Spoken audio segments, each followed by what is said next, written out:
I thought losing my father was the hardest thing I would ever face.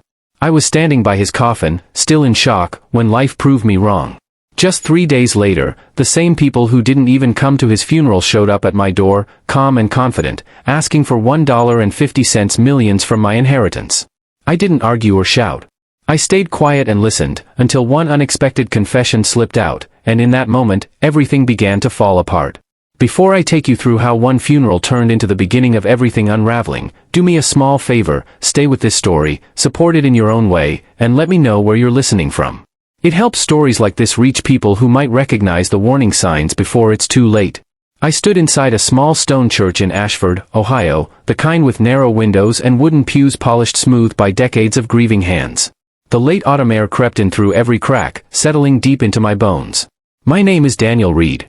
I was 39 years old then, a shift supervisor at a steel fabrication plant on the edge of town.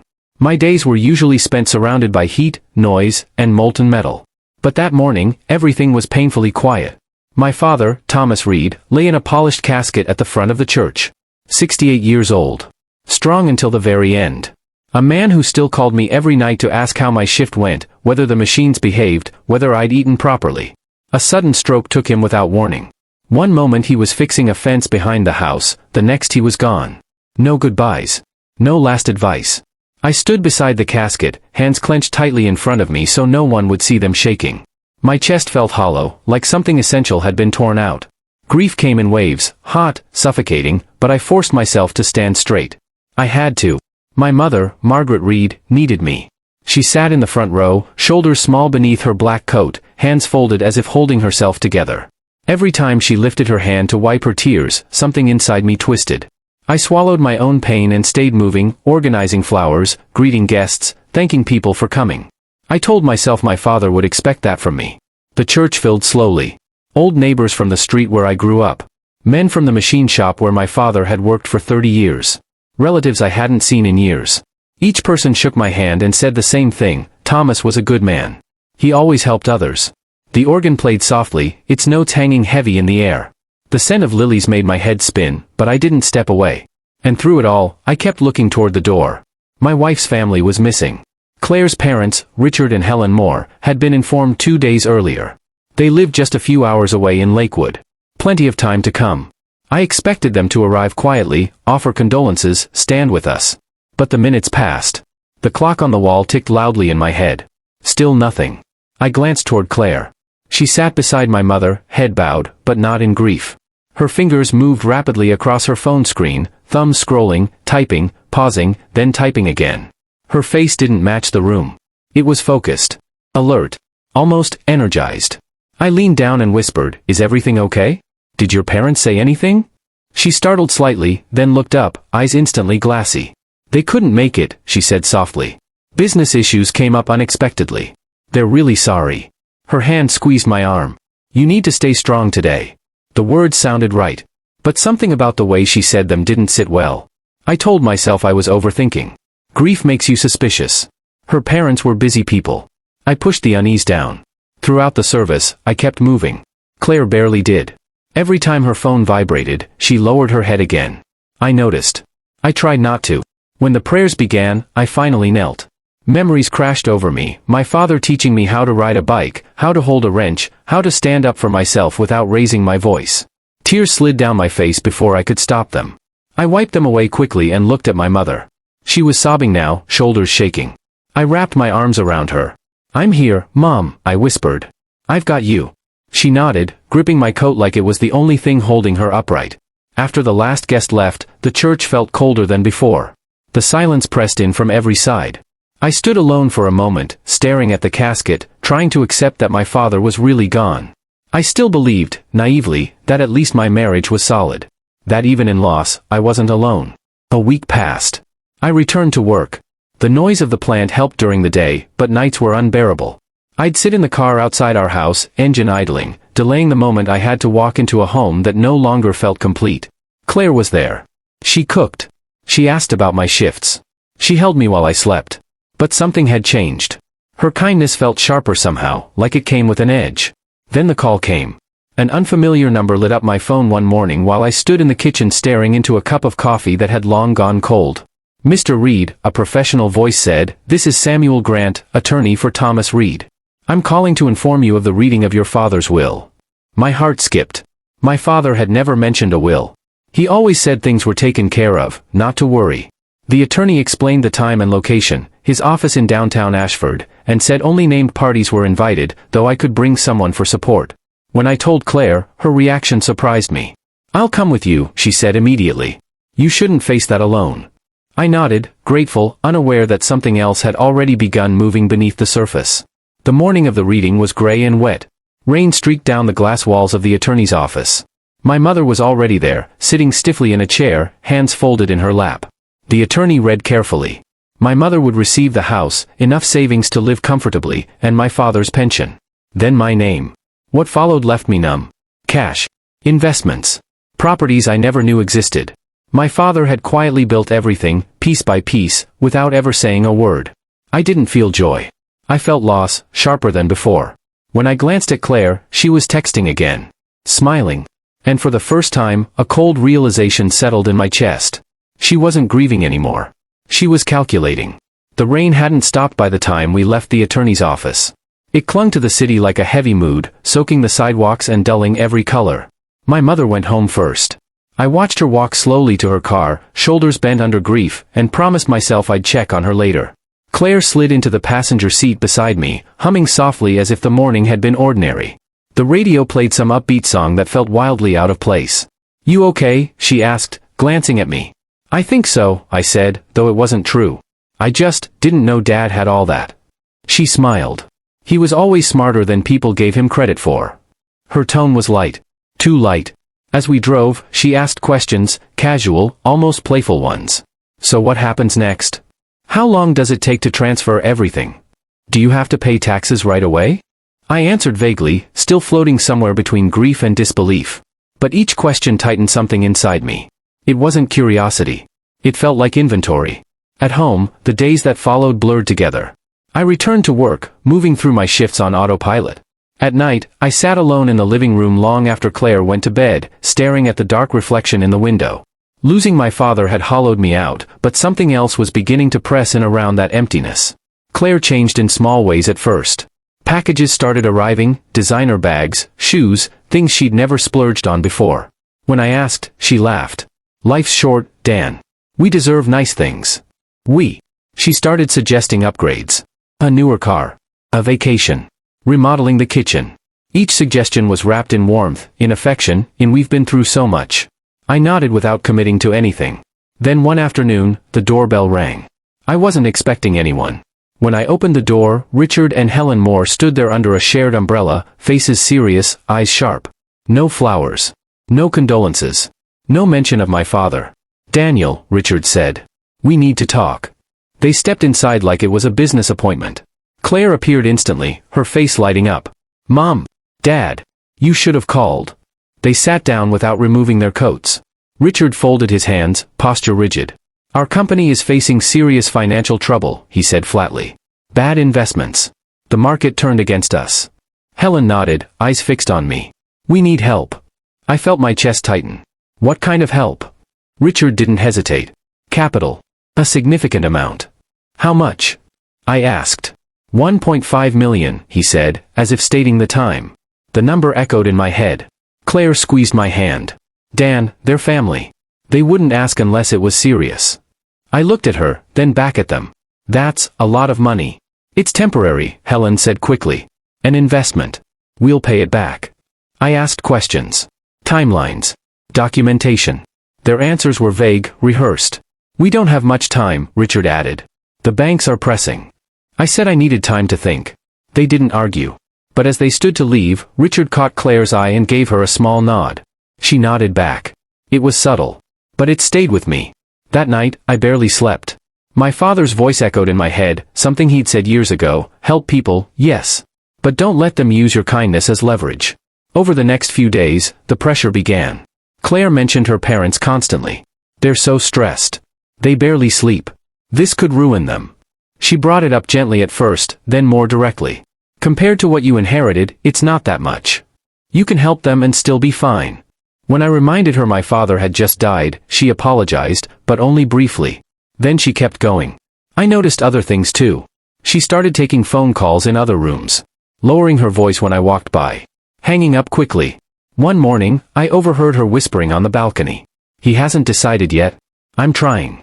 When she saw me, she smiled brightly. Just work stuff. I checked social media one night out of boredom. Helen had posted photos from a luxury resort. Richard showed off a new car. No signs of a family drowning in debt. My unease grew.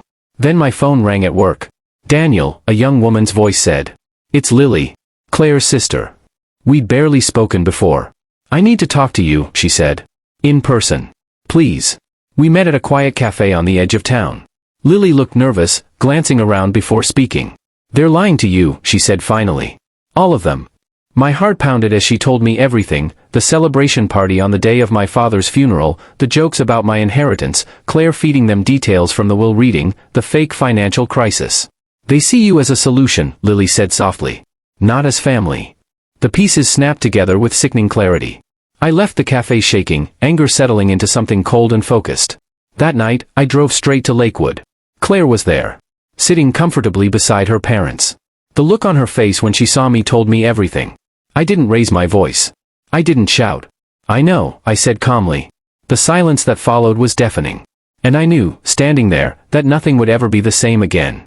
For a moment, none of them spoke. The living room in Lakewood felt too bright, the chandelier reflecting off polished furniture that suddenly looked obscene to me. Half-filled wine glasses sat on the table. Papers were spread out like a meeting had been interrupted. This wasn't a family gathering. It was a strategy session. Claire stood slowly, her face pale but her posture defensive. Dan, you weren't supposed to find out like this. Richard's jaw tightened. Find out what? He snapped. That we came to family for help? I didn't look at him. My eyes stayed on Claire. You told them everything, I said quietly. The will. The accounts. The properties. You texted them during the reading. Her lips parted, then pressed together. She didn't deny it. Helen scoffed. You're being dramatic. It's normal for spouses to share information. On the day of my father's funeral? I asked, my voice still calm. That calm scared even me. You were celebrating. Drinking. Making plans. Claire rushed toward me, grabbing my arm. Dan, listen. Yes, we talked about it. But that doesn't mean I don't love you. I gently pulled my arm away. Love doesn't look like this. Richard slammed his hand on the table. Enough of this moral nonsense. The point is simple. You have resources. We need them. Families help each other. You didn't help me when my father died, I said. You didn't even show up. Helen's eyes flashed. That was unfortunate timing. Something inside me cracked, not loudly, not explosively, but cleanly, like ice breaking under steady pressure. You planned this, I said. Long before the funeral. Before the will. You were waiting. Claire started crying then, real tears or not, I couldn't tell. I was trying to protect everyone. My parents, our future. You're making this ugly. No, I said. You did. I turned and walked out without another word. I didn't run. I didn't slam the door. I simply left, because staying would have meant surrendering what little dignity I had left. The drive back to Ashford felt endless. Rain blurred the road. My hands shook on the steering wheel. Grief, betrayal, anger, all of it churned together until I had to pull over and sit there, breathing hard, staring at nothing. When I finally got home, the house was dark and silent. Claire didn't come back that night. I didn't sleep. The next morning, I called my mother and told her everything. She listened without interruption, then said softly, "Your father warned me something like this might happen." That hurt more than anything else. The days that followed were a slow unraveling. Claire begged. At first gently. Then desperately. She cooked my favorite meals. Left notes. Cried in the living room when she thought I wasn't listening. Promised change. Promised honesty. Her parents called too. Apologies layered with pressure. We don't need the money anymore. We were mistaken. Let's put this behind us. Then Lily called again. They're lying, she said. They're planning to get it through the divorce. That was the moment my indecision ended. I contacted a lawyer recommended by my mother. He reviewed everything, the inheritance, the texts, the timing. You're protected, he said. But you need to act now. That evening, Claire came home smiling, hopeful. I handed her the papers. I want a divorce. Her reaction was immediate and explosive. Tears. Screaming. Promises. Threats. She dropped to her knees, clutched my hands, swore she couldn't live without me. I stood there, numb. You stopped seeing me as a husband, I said quietly. You saw me as access. She sobbed harder, swearing she was pressured, manipulated. That she never meant for it to go this far. But the damage was already done. The divorce moved faster than I expected. Evidence piled up. Lily testified. Financial records spoke louder than apologies. I kept my father's legacy. Claire kept the house. When the judge finalized it, I didn't feel victorious. I felt emptied. Like a man who had escaped a fire but lost everything inside. I moved into a small apartment overlooking the river. Bare walls. Second-hand furniture. Silence that rang in my ears at night. Work became my refuge. Routine my anchor. And slowly, painfully, I learned how to exist again. Until the past decided it wasn't finished with me. Because losing control doesn't make people let go. Sometimes, it makes them desperate. The weeks after the divorce settled into a quiet that felt unnatural, like the air after a storm when you're still waiting for thunder. I told myself the worst was over. The papers were signed. The money was protected. The lies had been dragged into the light. I believed that once people were exposed, they would retreat.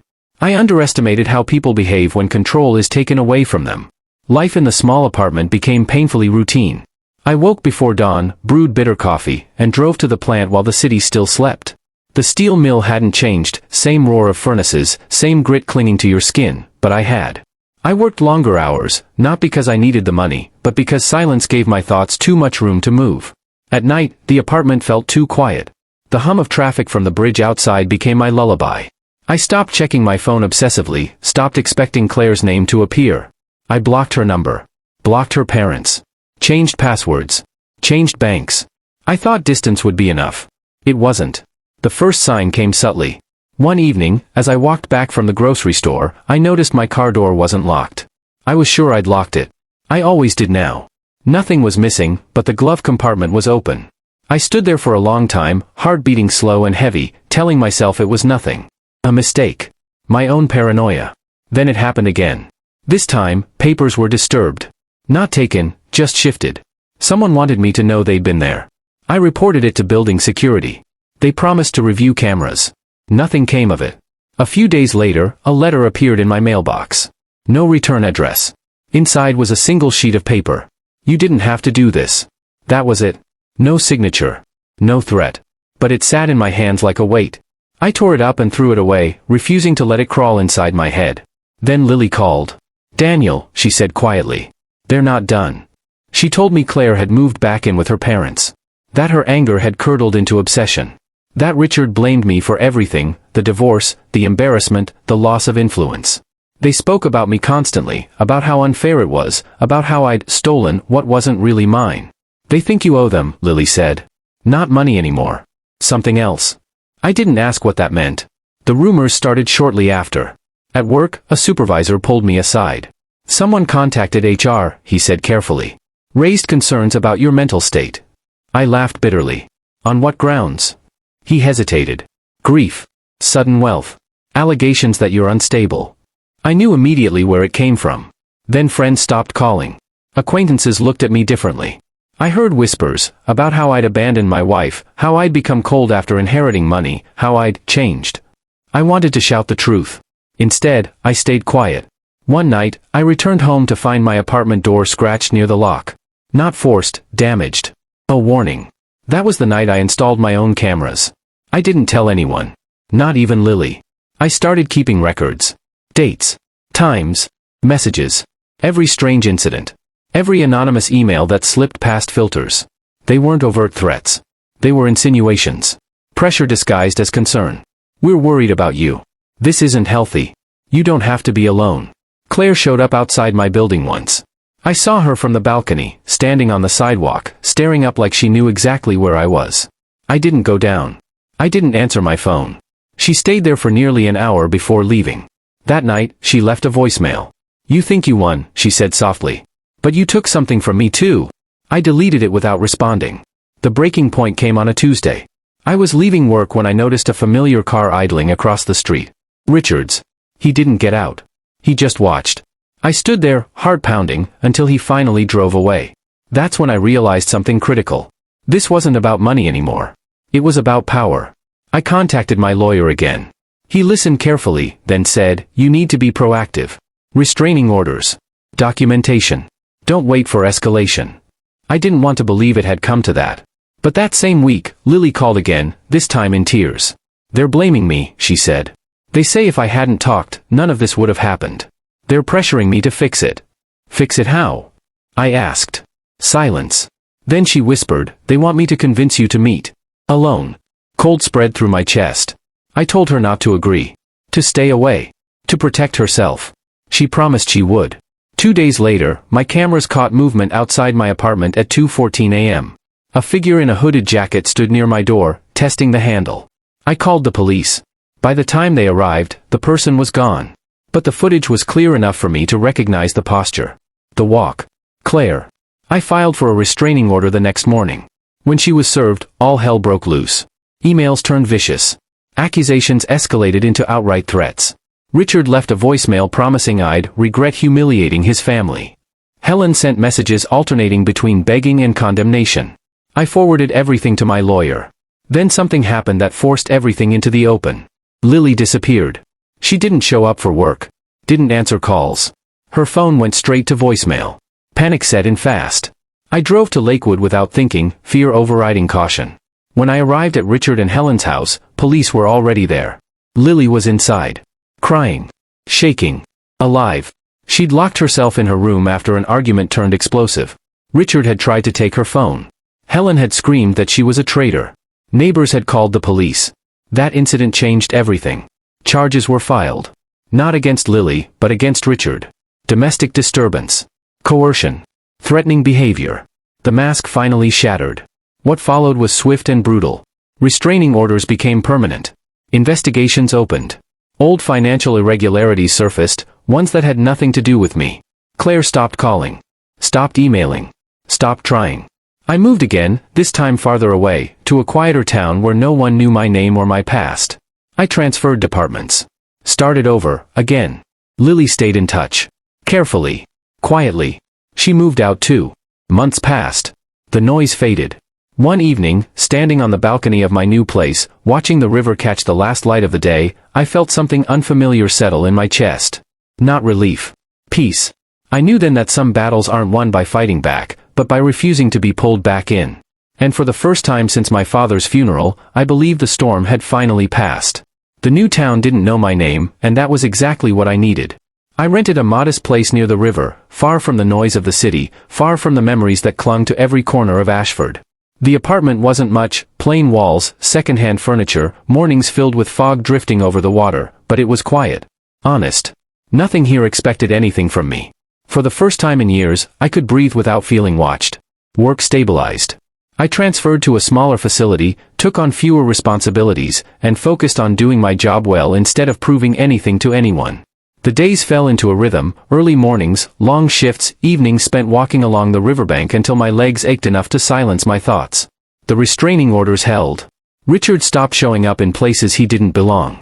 Helen stopped sending messages wrapped in guilt and accusation. Claire disappeared entirely, no calls, no emails, no shadow outside my door. The silence felt strange at first, like waiting for a blow that never came. But slowly, the waiting stopped. Lily moved to a different city and found work far from her parents' reach. We spoke occasionally, short calls, careful words. She was healing in her own way, untangling herself from a family that had mistaken control for love. I never pushed. We both understood that survival sometimes means distance, not confrontation. My mother visited once, bringing homemade soup and stories about my father. We sat on the small balcony overlooking the river, wrapped in blankets against the chill. She looked healthier than she had in months, stronger. "Your dad would be proud of you," she said quietly. "Not because of what you kept, but because of what you refused to give up." I knew what she meant. There were moments, late at night, when doubt still crept in. When I wondered if I could have handled things differently. If walking away had been too cold. Too final. But then I remembered the celebration on the day of my father's funeral. The nod exchanged in silence. The way love had been used like a bargaining chip. And the doubt faded. A year passed. On the anniversary of my father's death, I drove back to Ashford alone. I stood at his grave under a pale sky, hands tucked into my coat pockets, the wind cutting sharp across the cemetery. I didn't speak out loud. I didn't need to. Everything that needed to be said had already been lived. As I turned to leave, I felt something close, not grief, not anger, but acceptance. The kind that comes when you stop wishing the past were different and start respecting the choices that carried you forward. I never remarried quickly. I never rushed into another life to replace the one that had burned down. I learned something important in the quiet aftermath. Rebuilding doesn't mean recreating what you lost. It means choosing what you allow back in. Some nights, sitting by the river, I thought about how close I'd come to handing over everything my father spent a lifetime building. Not just money, but dignity, boundaries, self-respect. I thought about how easily kindness can be mistaken for weakness when people are watching for an opening. And I understood something else too. The most powerful decision I ever made wasn't confronting them. It wasn't filing papers. It wasn't walking away in silence. It was recognizing that love never demands you betray yourself. If my story stayed with you, take a moment before you go, support the channel in whatever way you can and share where you're watching from. Stories like this travel farther when people who've lived them help pass them on.